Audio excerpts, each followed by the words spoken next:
And look, I'm proud and pleased to be able to speak in support of the member for Kingston, our excellent Shadow Minister, who knows this subject right at the coalface. She is a mother.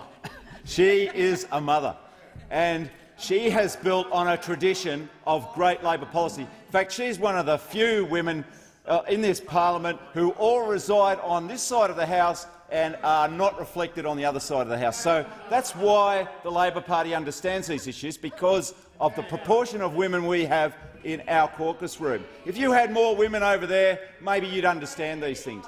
If you visited preschools, maybe you'd understand these things. And it was really a pleasure to be at a preschool this morning with the Shadow Minister and the Shadow Treasurer, because this is all about the funding. This is all about a national response to an urgent issue in boosting education.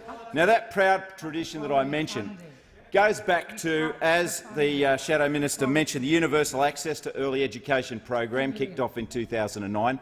We've had, from 2009 to 2019, a great track record of how well this program is working. Right. So there's no ifs, buts or maybes about whether it should continue to get funding. We should know that now. Those parents and those people working in the sector need that certainty now. And we were out there this morning and they're saying, you know, well, what's going to go on? What's going to go on for the 350,000 of these 4-year-old kids nationwide, the 102,000 in New South Wales and the 2,047 in Eden-Monaro? They want to know. They've already faced big challenges of getting places and getting into places. They said there's 200 places short in Queanbeyan at the moment. And when we were in government, we were putting resources into getting those places, 50 new places in Queanbeyan. But it wasn't the only thing we were doing there. I was very pleased to be in April 2011 at the KU Early Learning Centre in Carabar in Queanbeyan with the Minister Peter Garrett, where we were opening a wonderful new early childhood facility, providing kids with a natural learning environment based on sustainable principles to facilitate really excellent learning outcomes. And that program, that facility, was one of the ones that were chosen by our Commonwealth Government at the time to design, construct and operate that new centre under our Early Learning and Care initiative. So we were putting real skin in the game to improve that early learning issue. Now, why is that important? We know so much more now about the importance of early childhood learning. This is a critical issue. It's how we build the country of the future. If you want good innovators, good start-ups in the new economies of the future, it all starts right at this pointy end of the education system, where we're building synapses, where we're building cognitive development, where we are building creativity and imagination. It starts from here.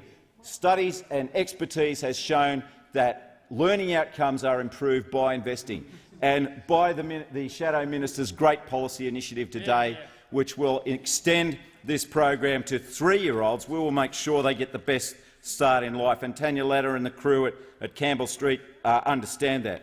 And we understand too that there are more than 3,700 3- and 4-year-old kids in Eden-Monaro who will benefit from this. And I know those parents are screaming out for this because they don't know whether or not they're going to have to pay higher fees for keeping their kids at these facilities or just keep them at home next year.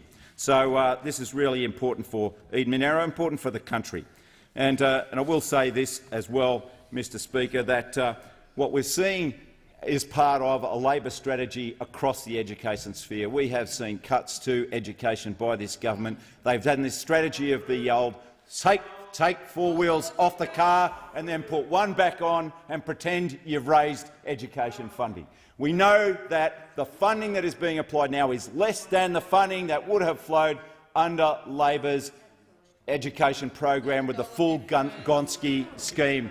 You have cut the funding that would have flowed to our schools, the funding that was delivering great outcomes like the National Schools Partnership to my schools in Bega and Eden. No, the bottom line, Mr Speaker, is that Australians know with a moral certainty that it's only a Labor government that will commit to and deliver a future for